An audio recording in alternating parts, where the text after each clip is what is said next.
So now we're going to apply, use that in some statics problems, which are just like the rigid body problems that we did at the end of class last time, except that we're using what we know about joints to represent those joints as loads, whereas the problems we did yesterday, we were given everything in terms of loads from the start. So, okay, here's a problem. So let's say that we have a beam connected to the ground by a pin joint.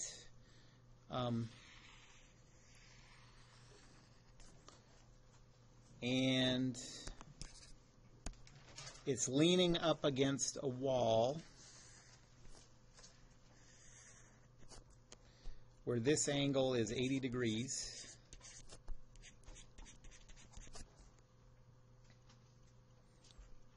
There's no friction at this contact.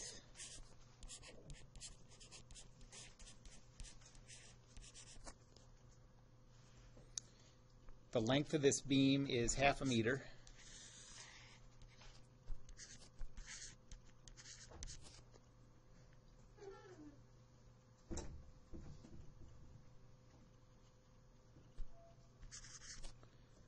And the mass of the beam is 100 kilograms.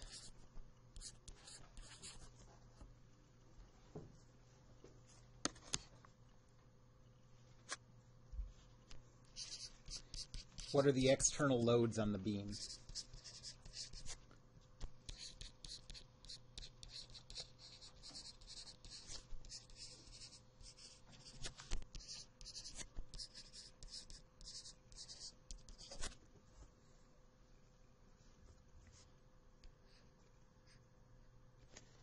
All right, so the first thing we have to do is draw a free body diagram.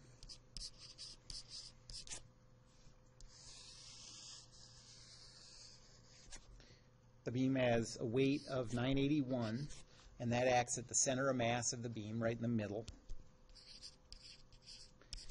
And now we have to go around the outside looking for contact. The contact with the outside world only occurs at those two joints, this frictionless contact here and the pin joint at the bottom.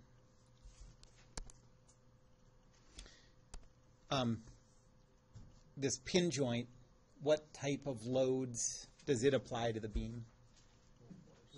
Full force vector, yep. So you could write that as the force on the beam by the ground, or in the case where we're talking about the ground, usually the subscript notation doesn't help that much because we're not usually going to isolate the ground, so Newton's third law isn't going to come into it. So a lot of times I'll just call these R, but so let's see, I'll call this RP for the pin. And then what kind of loads do we have at the frictionless contact? That's a known force, and what's the direction of that force? Yeah, perpendicular to the surface of contact toward the chosen body. So that's something like this. I'll call that R wall. Any questions about that?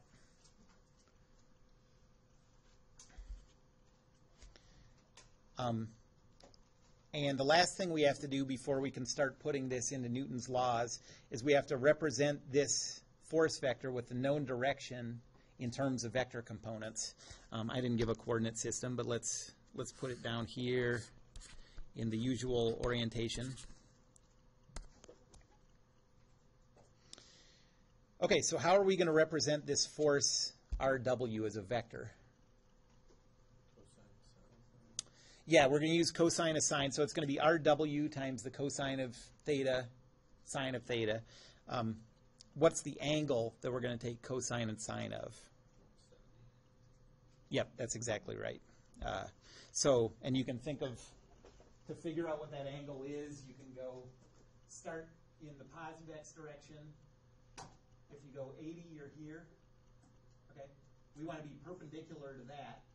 So we're at plus 80, add another 90 to be here, and that's 170. So we can represent this as RW times cosine of 170, RW times sine of 170.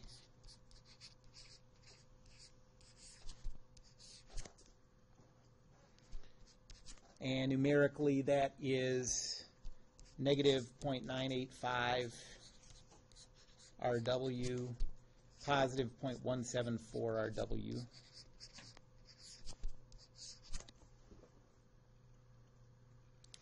And so now we can enter this stuff into the table.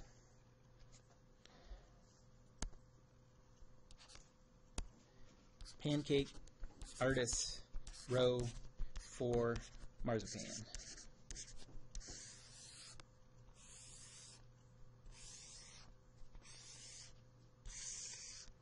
Okay, so first the pin joint. What are the coordinates of the point where that force is applied?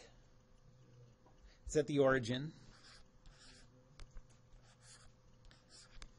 And I guess I'll do one more where I write it all 3 components, but in 2D you can do it just as easily, just writing 2 components. What's the about point? Well, we haven't chosen that yet. And it doesn't matter what we choose. We'll get the same answer for the forces no matter what we choose. So let's choose the origin again. I don't know. This is arbitrary, but once you choose it, you have to use it for the whole body.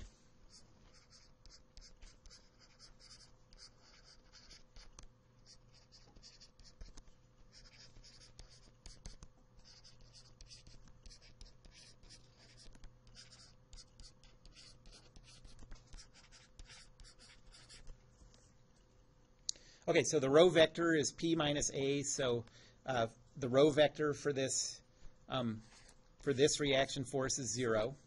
The force vector is rp, break it up into components, rpx, rpy, 0. And what's the cross product between the 0 vector and rpx, rpy? 0. What you have there is you have a force acting at the about point, which is, remember in that drawing of the wrench that I did, we said if you apply a 1,000,000 Newton force to the center of the bolt itself, you'll never get it to turn. You'll eventually just rip the bolt in half, but it'll never turn because if a force acts at the about point, it doesn't produce any moment. And that's what's happening here. This force is acting at what we chose as the about point, and so there's no moment produced.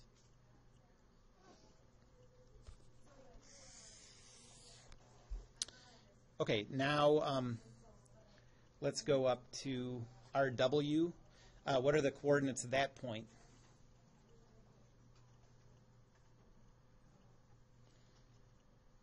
Or how would you calculate that?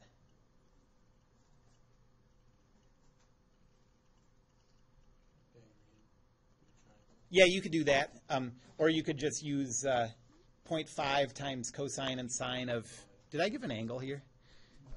Oh, well, that's going to be a problem. This is supposed to be 60 degrees.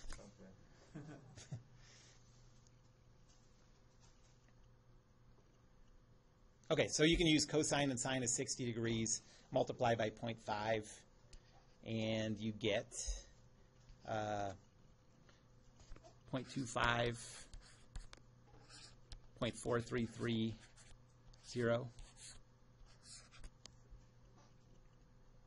The about point is still zeros. So the row vector, subtract these two, and you get 0.25, 0.4330.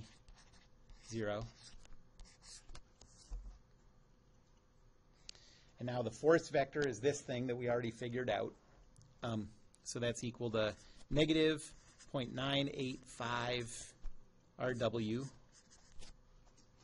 positive 0.174 RW, and then 0Z.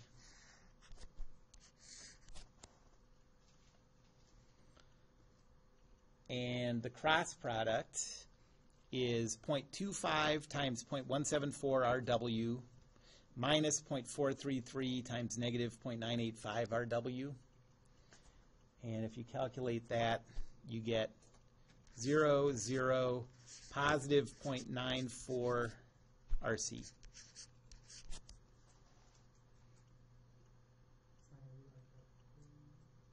RW, yes.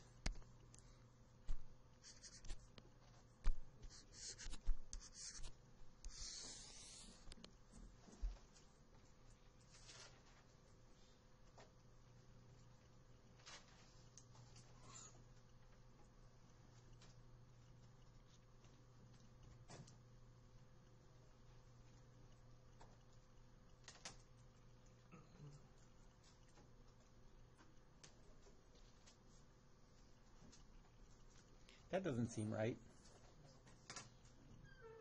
Can someone calculate that? I think that's a mistake.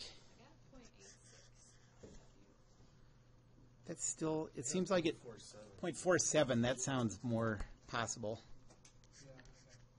0.47. Well, so here was my thinking on that is, you know that the other definition of moment is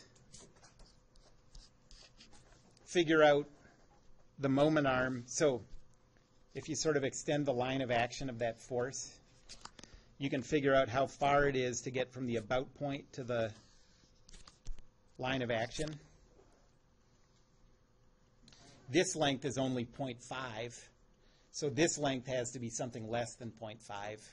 So it didn't make sense that you could have something bigger than 0.5 RW for that moment. Okay, and then the last one, here's a cool trick. What are the coordinates where this point is applied?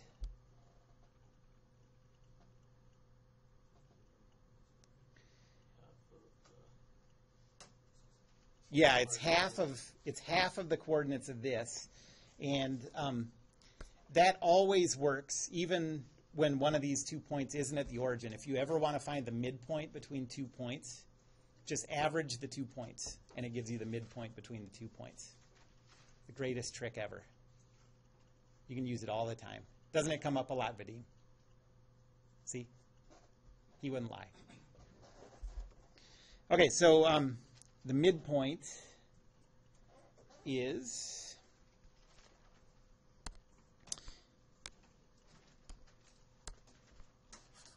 0.125, 0.217, say, 0.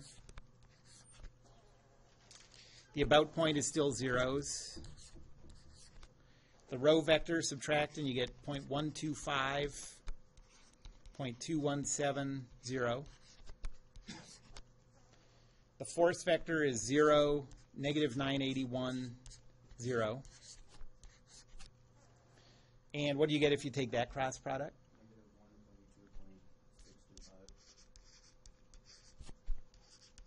Okay, that's in the z direction. All right, so that's the completed pancake table for this body.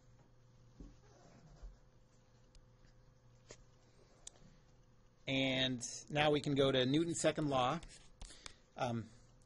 Use all these values for the left side of Newton's second law. So we get RPX, RPY. The z components don't tell us anything, so I'm just going to write the x and y components. Plus negative 0.985 RW, positive 0.174 RW,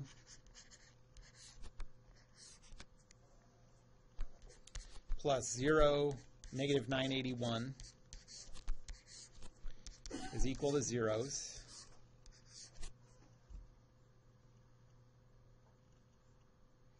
And then the rotational equation, we take these values, and those give us the left side of rotational Newton's second law. I'm just going to use the z component, so 0.47 RW minus 122.625 is equal to 0. And you could do this using reduced row echelon form, but this one's pretty easy to do just by substitution. So you get that RW from the rotational equation is equal to, what's 122.625 divided by 0.47? 260.90 newtons. And then RP, the x component, so what's 0.985 times 260.90?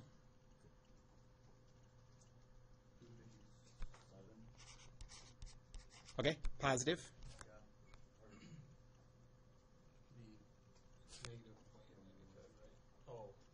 Yeah, right.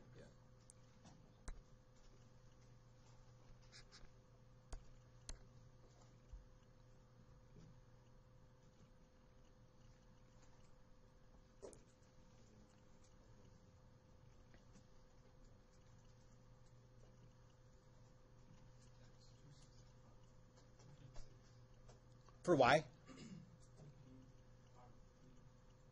RPY is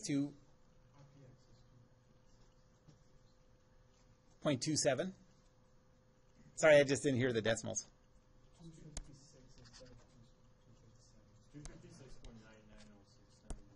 256.99069. Okay, 256.9. Okay, 99. And then the y component?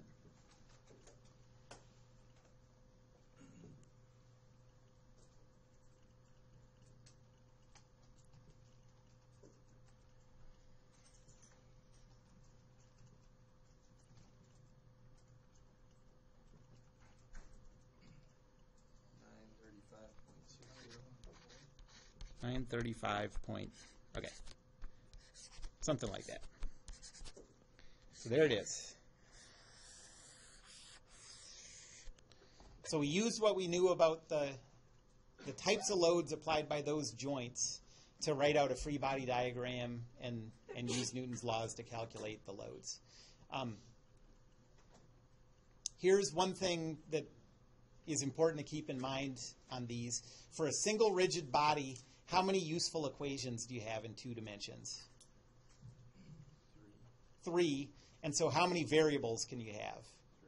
3. If you have 5 variables, 4 variables, whatever, you can't solve it using just statics. There actually are ways to solve it, but you have to use information about the deformation of the material, and we're not going to talk about that in this class. So like, for example, if we had a problem where a beam was connected to a fixed joint at one end, and then a roller at the middle, and then it had some other known forces applied to it, you can look at that and right away tell that there's no way to solve that problem using statics, because how many variables do you get from the fixed joint? 3. You get the full force vector and the couple. And how many do you get from the roller? 1. And so you have 4 variables introduced by the joints, and so there's no way to solve it with only 3 equations. Yep. So you have 3 sets of data in your table. What's the bottom set? Gravity, the weight.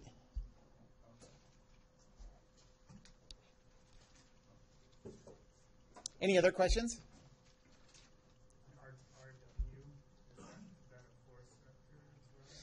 RW is a scalar. It's a scalar variable associated with this force with a known direction. So anytime that you know the direction of a force, the variable is just going to be a scalar because you're multiplying it by a unit vector that you know. Okay, let's do another one.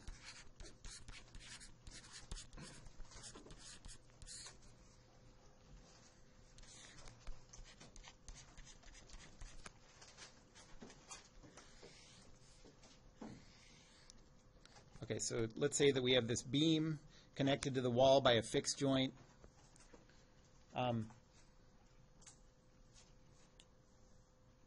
Let's say this angle's 50 degrees.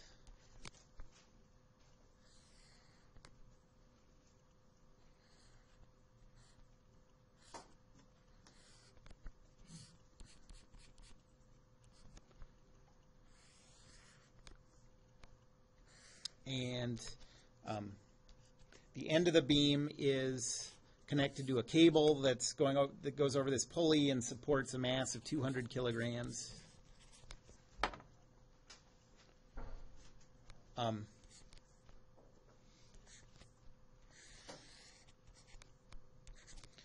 The length of the beam is 2 meters, and the mass of the beam is 100 kilograms again.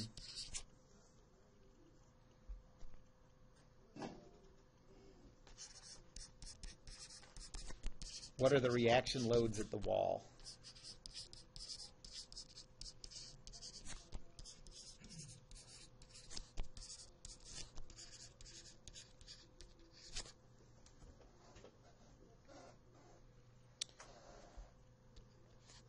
The first step is always a free body diagram.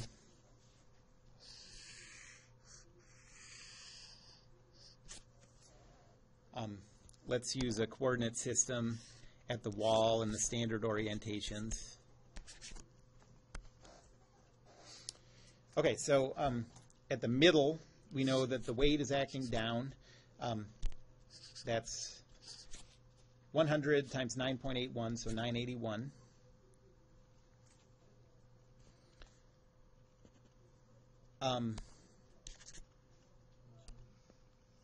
Yeah, we have the tension, and this is something.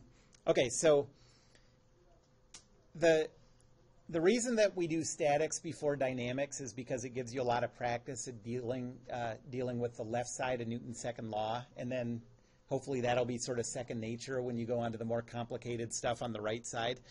Problems like this are one place where statics can give you sort of bad habits, because look at this problem right now. What's the tension going to be in this cable? It is, and that's all it's going to be. That's totally correct. It's just going to be 200 kilograms times 9.81, so 1962. Okay. But if this was a dynamics problem, like say that this was connected to a hinge over here, and this was allowed to move along the wall, that would not be true anymore. The tension in that cable would not be equal to the weight of this mass. And so this is kind of a shorthand that works in statics. You just look at this and say, like, okay, it's the weight. But really the way you should do that is you should do a free body diagram of the mass.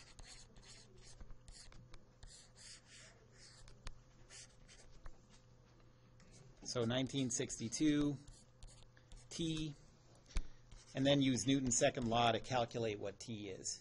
That's the approach that'll work in dynamics.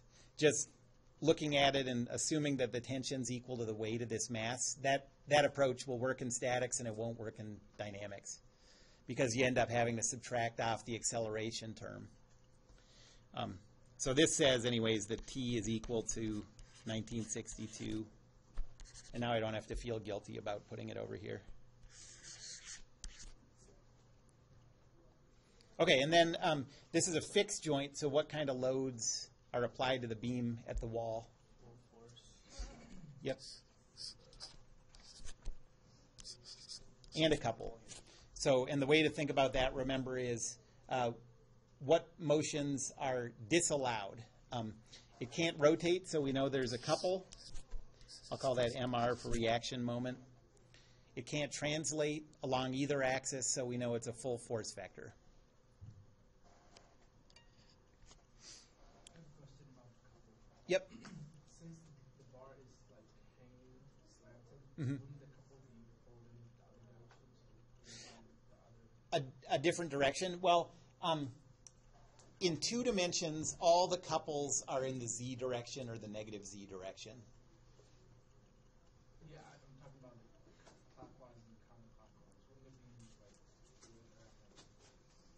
Oh, I see what you mean. We'll just, yeah, that's a good question. We're just going to always assume that it's positive, and then it'll give us negatives when needed. Okay, we'll just let it do the signs for us.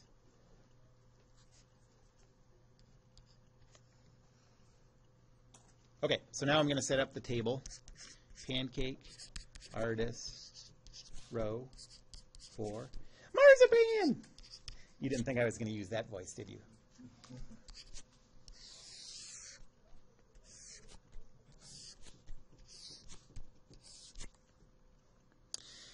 Okay, so let's start with the loads at the wall. What are the coordinates at the wall? 0. That's where the origin is. I'm going to do this just writing down 2 dimensions here. You could do it all as 3s. What do you want to choose as the about point? Yeah. And so subtract these 2. The row vector is equal to 0, 0. The force vector is Rx, Ry. And the cross product is 0. And now the couple at the wall, we don't care about any of this stuff, and we just add in that couple MR in the last column.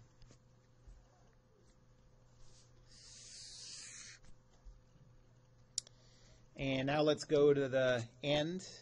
How do we calculate the coordinates of the point at the end of the beam?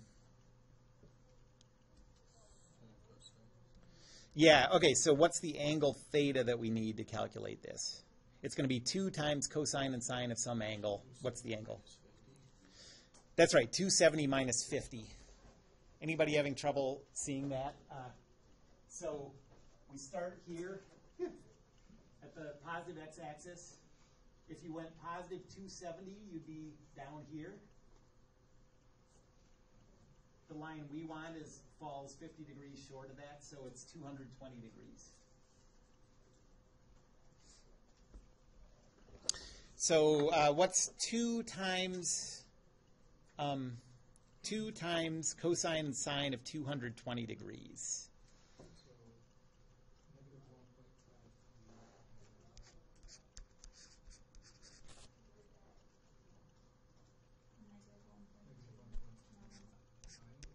29. Okay. The about point has to stay the same, so that's still 0, 0. The row vector is negative 1.53, negative 1.29. Subtract those. The force vector is 0, positive 1962.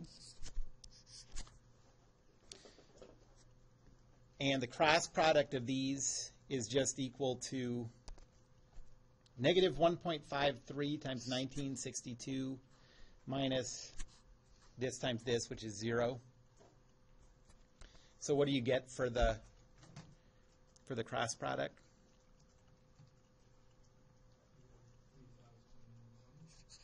3001. And remember, all of these moments, I'm writing them as scalars, but those are really z components of vectors. It's just that the x and y components are 0. Okay.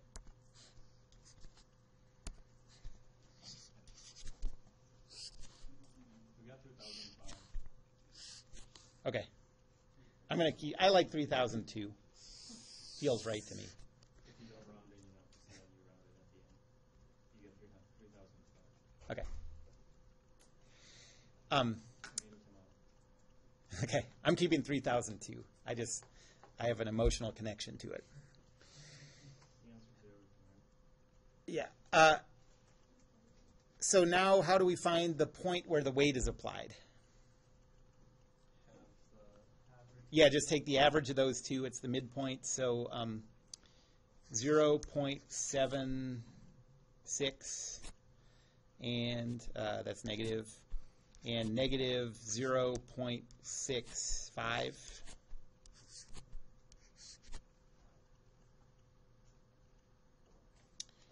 The about point is 0, 0. row vector is negative 0.76, negative 0.65.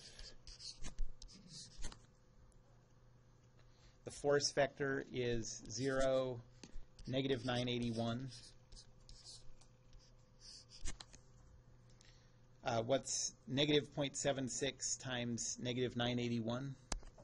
745. Positive? Yeah, 745.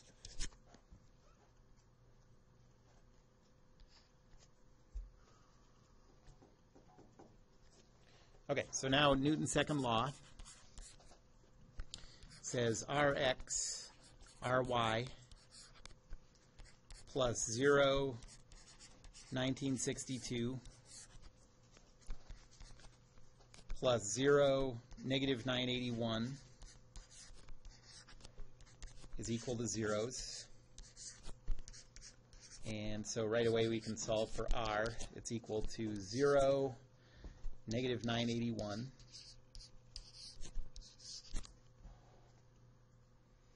And now the moment equation, MR plus 3002 plus 745 is equal to 0. So MR is negative 3747. The force is newtons, and the moment is Newton meters.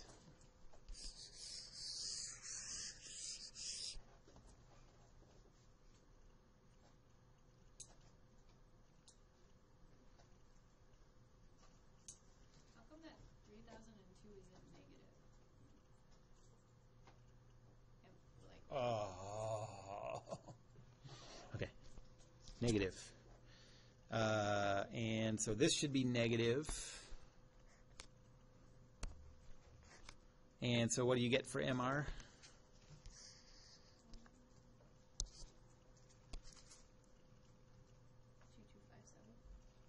Positive 2257. Okay, that's better. In the previous example, there are the rotational result was interesting. So is that a mistake? In the previous example, our loads were all forces, and so those should have all been in newtons. But the couples are moments, and they're in Newton meters.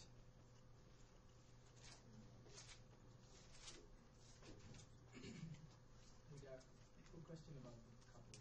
Yeah. Is it right to think of it the same way as like the friction force, where it opposes the rotational bar? So like Yeah, you can think of, yes. Think about what direction the rotational, the angular acceleration would be if that moment wasn't there. And the couple is what opposes that. Yep. Any other questions? Yep. Yeah. How did you get negative 0.76 and the negative 0.5? I got that by taking the midpoint between 0, 0 and negative 1.53 and negative 1.29. So I just averaged this point, and that's what I got. So, yeah, keep that in mind for midpoints. That'll come in handy surprisingly often for the rest of your career. Any other questions?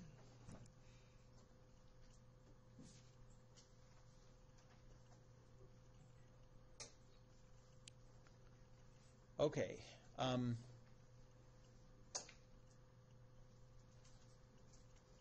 Let me give you a problem to work on that's just free body diagrams.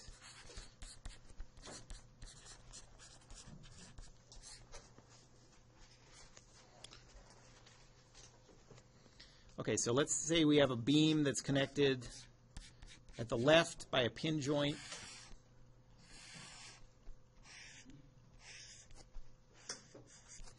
And in the middle, there's a pin that can travel in this slot.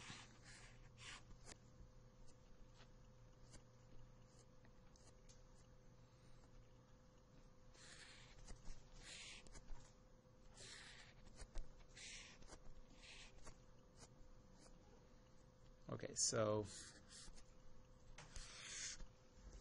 you can think of it sort of like this.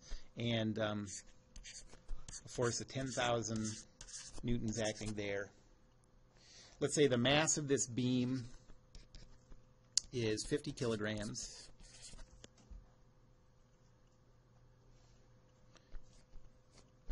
And say this angle is 45 degrees. Draw a free body diagram of the beam.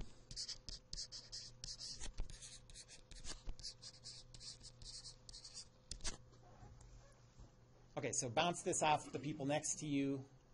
Compare your answers. Ask me questions if you get stuck. And you can have, I don't know, 3 minutes to work on that, and then I'll show how to think through that. So free body diagram.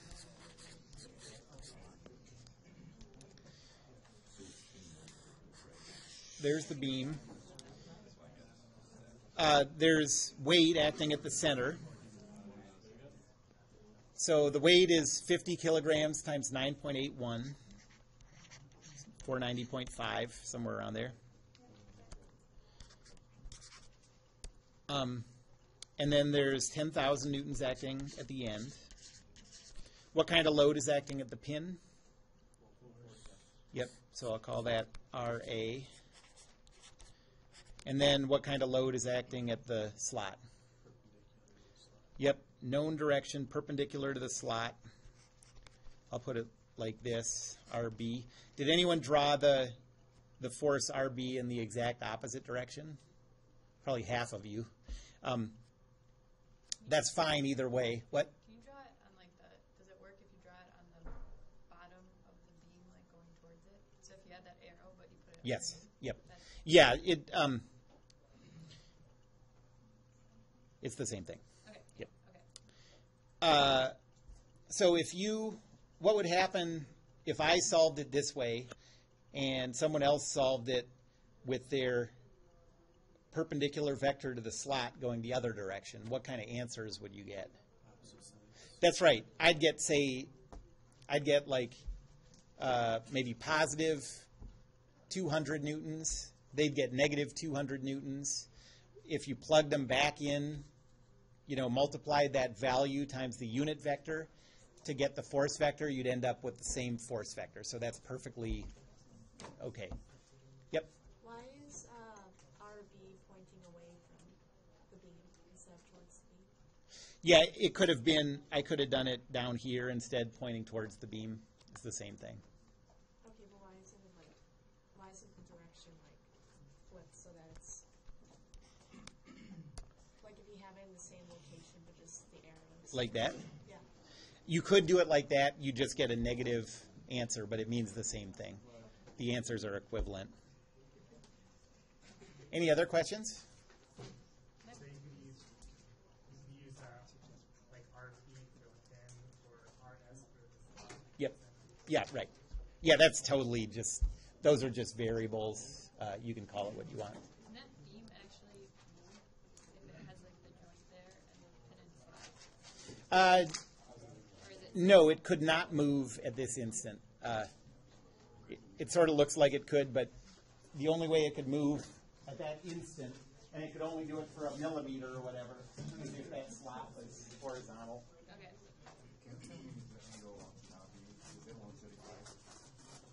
RB in that case would be negative 45 or 315. Yeah. The way I have it drawn there. The way I had it drawn before, it would have been 135.